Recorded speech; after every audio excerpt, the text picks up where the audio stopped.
Olá, meus amigos, tudo bem com vocês? Hoje nós vamos falar sobre razão e fé no período medieval. E por que eu falo no período medieval e não na Idade Média? Bem, a Idade Média, se nós formos perguntar a qualquer historiador, qualquer professor de história, ele há de nos colocar que a Idade Média começa no século V depois de Cristo e vai até o século XV. Então ela está ali delimitada, século V ao século XV. Mas o pensamento característico desta época, o pensamento medieval, não se restringe a esta época histórica. Na verdade, mesmo antes, a partir lá do século I depois de Cristo, com os padres apologistas, e temos vários vídeos aqui no canal sobre os padres apologistas, entre o século I e o século V, já temos presente este pensamento com características medievais. E depois, lá no século XVII, ou seja, muito depois do fim histórico do que seria a Idade Média, nós temos uma escolástica tardia na Península Ibérica, Portugal, Espanha, com autores muito interessantes e que poderiam estar inseridos bem no meio da Idade Média, porque o pensamento tem a mesma nuance, é a mesma problemática, é a mesma forma de você encarar os problemas do mundo. E que pensamento medieval é esse, então, que eu vos falo? Trata-se de uma tentativa de diálogo que surge lá no século I depois de Cristo, entre o pensamento greco-romano, a filosofia que vinha lá desde os gregos antigos, enriquecida pela forma de pensar dos romanos. Então, todo esse pensamento, essa vasta literatura, essa cultura que era mantida dentro do Império Romano, ela se encontra, então, com o cristianismo. E como se dará esse diálogo? Entre, de um lado, o pensamento greco-romano e, de outro, a revelação, os textos sagrados, a fé, né? Como conciliar uma coisa com a outra? Então é daí que surge o pensamento medieval, deste embate, deste encontro. E desde o comecinho, várias reações foram observadas por parte dos pensadores medievais. Ou ainda, os pensadores lá na antiguidade, os padres apologistas, mas que já estavam desenvolvendo o que seria mais tarde o pensamento medieval. Temos a posição na qual a filosofia é simplesmente negada. A filosofia é vista como inimigo, é a aliada dos outros cultos, do paganismo, aliada de um outro modo de vida, diferente do modo de vida apregoado pelos cristãos. Então ela é inimiga que deve ser combatida. Esta é a filosofia. Ela é negada. Ela é inútil. Tá? Ela deve ser, de preferência, até mesmo destruída. Esta foi uma abordagem. Filosofia é algo inútil. Vamos ficar com a verdade. Onde está a verdade? Na fé e na revelação. Uma outra tentativa foi a de subordinar a filosofia à teologia. Então a filosofia passa a ser uma serva da religião. Vamos usar, sim, os grandes filósofos, vamos usar o conhecimento oriundo da cultura greco-romana, mas para enaltecer e para explicar os dogmas religiosos. Vamos usá-las dentro do arcabouço da religião cristã. Essa vertente acabou sendo a vertente vitoriosa. E muito da filosofia foi colocado para dar as bases de sustentação da religião cristã. Tanto que o Platão, por exemplo, por meio do neoplatonismo, ele envolveu de tal forma a religião cristã que o Nietzsche, muitos séculos depois, veio a dizer que o cristianismo era platonismo para o povo, ou seja, uma forma de pegar a filosofia de Platão e adaptar uma linguagem comum que as pessoas entendam. E há uma outra forma também de encarar essa relação. Há aqueles que disseram, não, a religião é uma coisa, Teologia é uma coisa, a filosofia é outra, são coisas diferentes. A filosofia é independente da teologia, a filosofia é independente da religião. São coisas distintas. Cada uma tem o seu local de trabalho. Isso a gente vê isso mais na Baixa Idade Média, com Tomás de Aquino e outros. A filosofia vai observar algo e a teologia vai observar algo outro. Então há uma separação. Mas a separação é parcial, porque a verdade, em última instância, é a verdade revelada.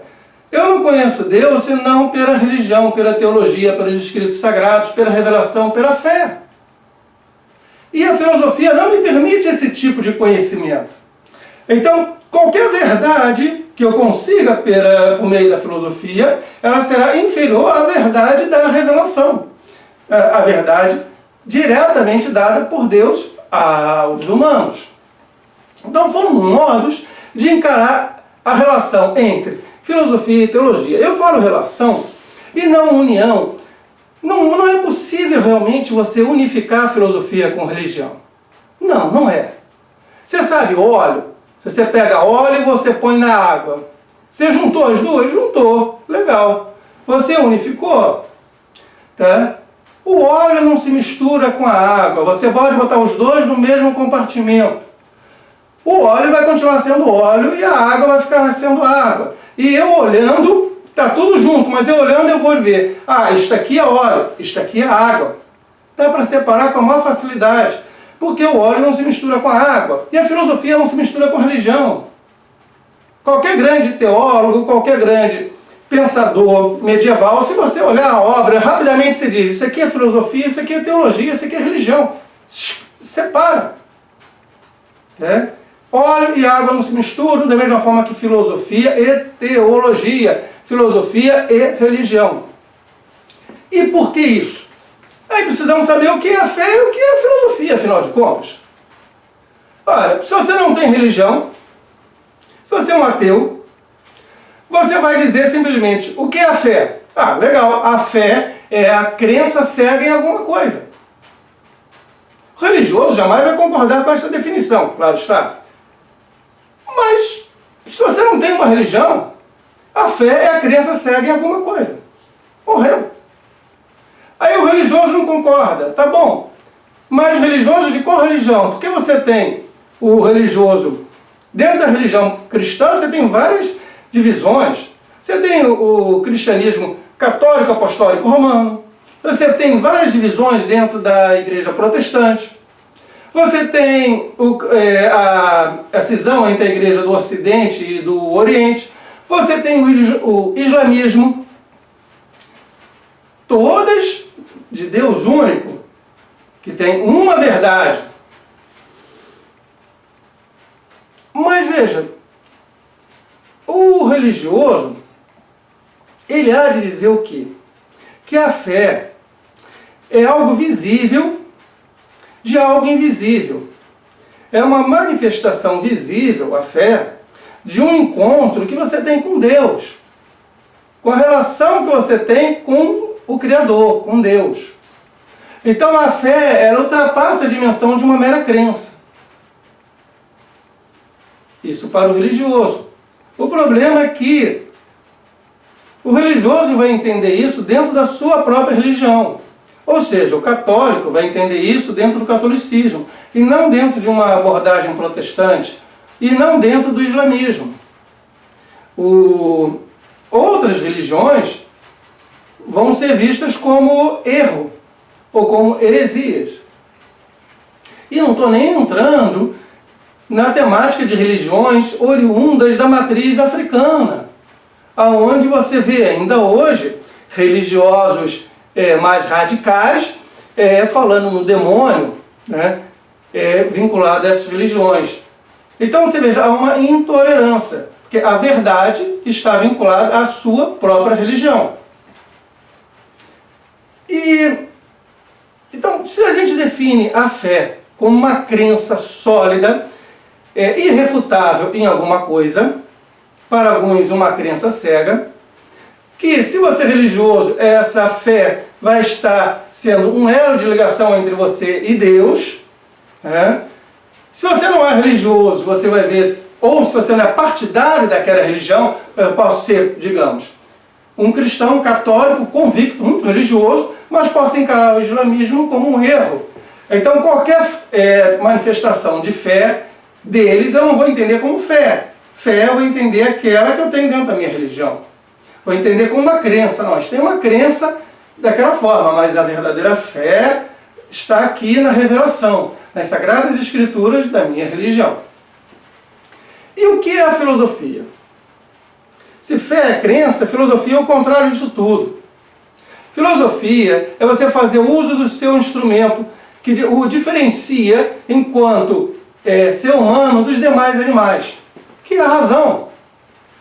Por meio da razão, eu vou buscar a verdade. Entenda, eu não tenho a posse da verdade. Na religião você tem a posse da verdade, é mais uma diferença. Na fé, na revelação, eu tenho a posse da verdade. Eu tenho a verdade. Na filosofia eu não tenho a verdade. Não, eu vou buscar a verdade. É completamente diferente. A filosofia ela vai reconhecer como única autoridade a sua razão. Deste modo, mesmo observações aqui, veja, se eu vou observar as coisas à minha volta, a minha percepção, a minha visão, o meu olfato, o meu ouvido, tudo isso é importante? Claro que é importante, mas tudo isso pode ser também uma grande ilusão. Lembra do filme Matrix? E quem me garante que eu não estou dentro de uma Matrix? Então a filosofia há de questionar tudo, mesmo a própria razão. A própria razão também é questionada pela filosofia. E a autoridade? A fé há de reconhecer a autoridade dos textos sagrados, a autoridade, se você é um católico, a autoridade do Papa, se não, do seu líder religioso. A filosofia não reconhece a autoridade de pessoa alguma, de texto algum. E outra coisa, a filosofia é antidemocrática. Aí você vai dizer, Silvério, você pirou? Não, não pirei não. Se houvesse uma votação sobre alguma coisa e toda a população do mundo votasse em uníssono naquela coisa, isso aqui é a verdade. Toda a população do mundo votou democraticamente e isto aqui é a verdade. Para a filosofia, isso não torna este algo aqui verdadeiro. Não, não torna. Se todas as pessoas do mundo votarem democraticamente e disserem, sem exceção, isto aqui é a verdade, a filosofia vai chegar para você e dizer, e daí? Isso não prova que isto seja a verdade. O argumento da autoridade não está presente na filosofia. Nem a autoridade de uma pessoa, nem a autoridade de todas as pessoas. Mas o Papa disse. Não importa o que o Papa disse. A única autoridade que a filosofia realmente reconhece é a sua razão. Por isso que é questionável se há ou não há filosofia dentro do período medieval. Já que naquele momento, quando ela não era negada, ela estava subordinada à fé, à revelação, aos textos sagrados. Ora, se você tem uma subordinação a outra coisa, quer dizer, eu vou com a filosofia até aqui, daqui eu não vou porque aqui é verdade. Então isso não é filosofia. Nem a pessoa que está ali é um filósofo, porque o filósofo não vai ter esse limite, esse teto. Não tem. O verdadeiro filósofo não possui um teto. Ele há de usar o seu instrumento, que é a sua razão, como o demarcador final do que ele há ou não de aceitar. Ele vai questionar tudo, como eu falei, inclusive a própria razão. Agora, no caso da fé, desde o século I, foi se estruturando o dogma da religião cristã. E daí nós passamos a ter, veja bem, antes da religião cristã, nós tínhamos várias religiões, mas várias mesmo. Na antiguidade, um mesmo Estado, à exceção do Estado judeu, que era a religião de um Deus único, as demais tinham vários deuses. O que proporcionava maior liberdade. Não cabia ao governante do Estado definir se você vai ter uma única religião. Não. Havia sim a necessidade de você respeitar o culto e respeitar os templos das diversas religiões, sim. Impiedade para com os deuses, não, por favor, vamos respeitar. Mas cada um tem a sua religião. Então eu tenho uma liberdade para professar a religião que eu quiser. Inclusive a liberdade para ser filósofo e até para não ter religião alguma, desde que eu respeite os cultos, eu tenha o meu papel social ali adequado. Se houver necessidade socialmente de fazer uma oferenda, eu faço. Eu não preciso acreditar no que eu estou fazendo, mas eu cumpro o meu papel social, ponto. E eu sou um filósofo. Então eu tenho liberdade de pensar, de falar e de dizer o que eu bem entender, desculpe. E isso está presente lá na Grécia Antiga, essa liberdade. E vai estar presente em Roma também. Então você tem um desenvolvimento da filosofia. De um modo distinto de pensar, de encarar as vidas, encarar a nossa vida e a vida de todos, sem necessidade dos mitos para explicar o que for. Sem necessidade de uma religião. Não, eu vou buscar somente a minha razão para explicar o que está à minha volta.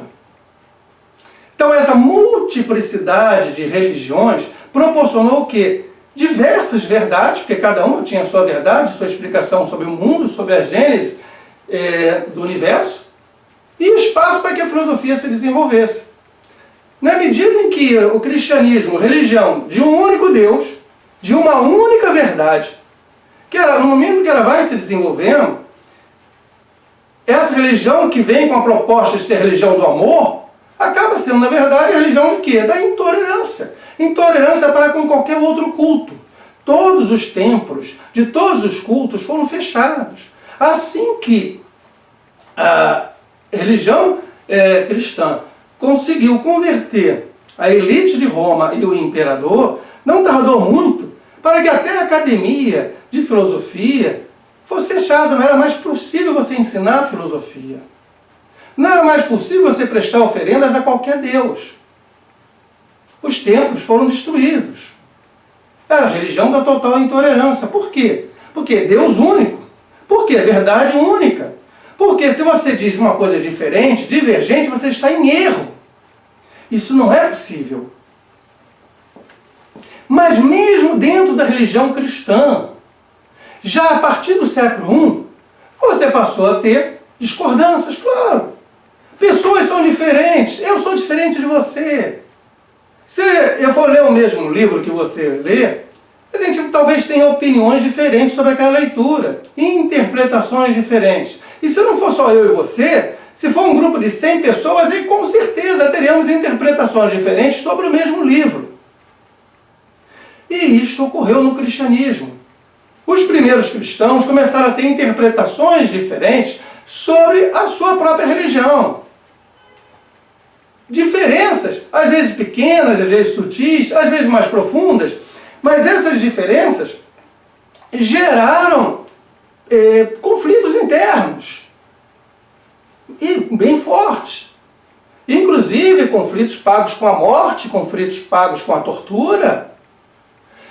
Temos registros de pessoas que tiveram a língua cortada para não falar mais, a mão direita cortada para não escrever mais, porque estavam escrevendo heresias. Mas o que é heresia? Heresia é escolha.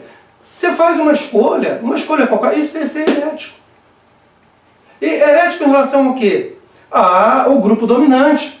Você tem um grupo dominante, aquele que se torna um grupo dominante vai determinar que o outro é herético. Poderia ser o contrário. Foi assim que a religião foi se estruturando aos poucos, a religião cristã. E a partir dos grupos religiosos dominantes.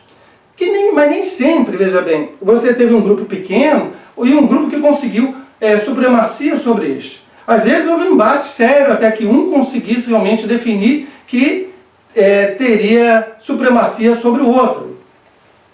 E às vezes isso não ocorreu.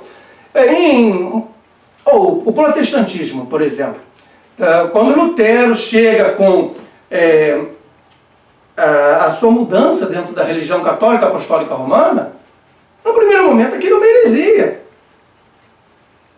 Não passa de uma heresia.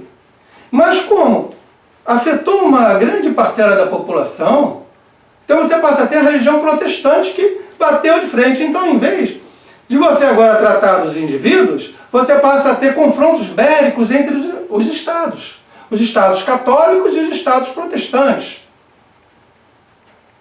O islamismo, quando Maomé dá a sua interpretação do cristianismo, ele cria uma nova religião, que fica uma religião também de um único Deus, de uma única verdade, e não só vai se confrontar com o cristianismo, como dentro do próprio Islã vai haver cisões, divisões. Por quê? Verdade única. Então, se é verdade única, se eu tenho uma interpretação diferente, já houve a cisão. Então, dentro do próprio islamismo, você tem até hoje divisões. Você teve a divisão entre a igreja cristã do Ocidente e do Oriente. No Ocidente ficou o Papa, a Igreja Católica, Apostólica, Romana. E no Oriente nós temos os patriarcados. Mas por quê? A verdade é única. Se a verdade é única, qualquer um que professe algo diferente não é aceito. Total intolerância. Se não é aceito, ou você é eliminado, ou você monta o seu próprio grupo e se defende, se fecha. O que não vai ocorrer com a filosofia, onde você tem o debate. Eu posso discordar de você, mas nós vamos debater. E a essência da filosofia está justamente no debate, no questionamento, na crítica. Então, o Deus único traz também a única verdade. Traz também a intolerância e não o amor. Professa o amor, fala no amor, mas o que nós temos é a intolerância até hoje. Está presente. E na antiguidade, como falei, nós tínhamos então uma maior liberdade religiosa. E não só religiosa, uma maior liberdade para a filosofia, o que deixou aos poucos de existir a partir do advento do cristianismo. E dentro desses pensadores cristãos, o cristianismo era visto como um tipo de filosofia, mas sendo a única verdadeira. Eles não viam, isso aqui é religião, isso aqui é filosofia, isso aqui são as ciências. Não. É tudo uma coisa só, é tudo filosofia. Eles não enxergavam a diferença entre a crença inquestionável num conjunto de dogmas e o questionamento de tudo por meio da razão. Mesmo eles proibindo esse questionamento. Não, tudo é filosofia. O cristianismo é uma forma, é um tipo de filosofia, mas a única verdadeira. Então, olha, esse pensamento medieval, ele é interessante. Existem questões filosóficas ali profundas que são debatidas. Se há filósofo, é questionável. Filosofia pura, claro que não há. Isso não existe. Não no período medieval. Por que não existe? Porque a revelação está acima. Sempre. Eu tenho um teto que é a revelação. Existe uma verdade que é dada antes de tudo. Eu posso questionar, beleza, mas não a verdade. Qual é a verdade? É a revelação, é os textos sagrados. E conforme a coisa vai passando, os séculos vão passando, os primeiros autores são vinculados à tradição cristã. Então, os escritos desses primeiros autores da tradição passam a ter também um cunho de verdade. Verdade inquestionável. Se bem que eles entram em contradição, claro, tá? Porque as pessoas são diferentes. E às vezes era difícil você trabalhar essa contradição entre aqueles que estavam lá no início da igreja, entre os textos da tradição. Tanto que você vai ter no começo da Baixa Idade Média, no século XI, você vai ter o Pedro Abelardo escrevendo o livro Sim e Não. É o começo da dialética. Sim e não. Onde ele vai pegar os textos sagrados e vai pegar também os padres fundadores da igreja, aqueles padres apologistas, e vai pegar uma tese e vai colocar, ó, fulano afirmou isso, tá, como positivo, mas ciclano afirmou isso como negativo, sim e não. Aí pega uma outra tese, ó, isso foi dito desta forma, mas isso foi dito dessa outra forma, sim e não. Então ele vai mostrar diversas teses distintas, tá, com opiniões a favor e opiniões contrárias. nesse livro sim e não. O que é o desenvolvimento da dialética? Século XI, estamos começando ali a escolástica, na Baixa Idade Média. Olha, nós fizemos um número realmente grande de vídeos nessa playlist Filosofia Medieval, que eu recomendo que você pegue do primeiro vídeo até o último. Esse aqui é mais um vídeo de conclusão de tudo que nós já fizemos até aqui. Essa relação entre fé e razão vem sendo discutida vídeo a vídeo. Essa subordinação da filosofia à religião, ou esta negação da filosofia à religião, ou na Baixa Idade Média, a filosofia com uma proposta e a religião com outra, sendo que a filosofia não teria como alcançar a verdade eterna dada pela religião, dada pela teologia. E no meio do caminho surge até a teoria da dupla verdade, ou seja, há duas verdades. Uma é a verdade da revelação da fé e a outra é a verdade da razão. Há duas verdades distintas. Olha, o fato de eu afirmar a verdade da razão, da filosofia, não quer dizer que eu esteja negando a verdade da fé, a verdade da revelação. É que são duas verdades. Inclusive, o Giordano Bruno, que foi queimado na fogueira, em um dos momentos do seu processo, ele faz uso, na sua defesa, da teoria da dupla verdade. Não, há duas verdades. Tá? Então, eu, como filósofo, não entendo que haja duas verdades contraditórias. Isso não faz o menor sentido racional. Mas também, como filósofo, eu entendo que você subordinar a filosofia, a razão, a uma outra coisa estranha à filosofia, não funciona. Não tem como você mesclar a filosofia, a religião, da mesma forma que não tem como você mesclar a água com óleo. Você põe junto, está ali. Mas qualquer olhar, não precisa nem ser muito atento, qualquer olhar, se eu pegar a filosofia de Tomás de Aquino, ou de Agostinho de Hipona, e citei só dois mais conhecidos, rapidamente você olha, isso aqui é religião, isso aqui é filosofia. Religião, filosofia, religião, filosofia. Porque a religião cristã está pautada na revelação, nos textos sagrados. Você identifica rapidamente que são verdades inquestionáveis. Você pode tentar explicitar, você pode tentar desenvolver, mas você não vai negar aquilo. Aquilo ali antecede, você vai explicar só. Já a filosofia não, você vai questionar tudo. Tá? Não é possível haver na filosofia, tá, um limite de autoridade, não há. Não é porque o fulano, o beltrano, o ciclano falou que é verdadeiro, não é.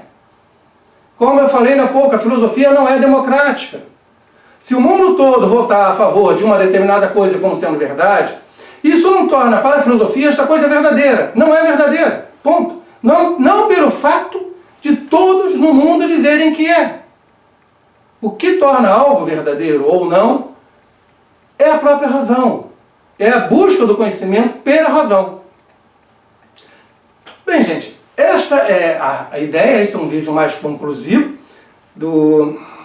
Já estamos finalizando essa playlist. Espero que vocês vejam a playlist. E deixem, por favor, o comentário. É muito importante para eu saber se você está gostando ou não. E para saber o desenvolvimento que eu devo dar aos demais vídeos que eu estou fazendo. Tá bom? E se você estiver gostando, ajuda aí divulgando o nosso canal para outras pessoas que gostem também de filosofia, história, psicologia, que possam se interessar por esse tipo de vídeo. Não adianta divulgar para todo mundo, porque muita gente não vai ter realmente interesse nesse tipo de conteúdo, nesse tipo de material. Mas para aqueles que você conhece, que realmente vão gostar, divulga aí. Tá bom? Olha, muito obrigado pela presença até aqui, tá? E até mais!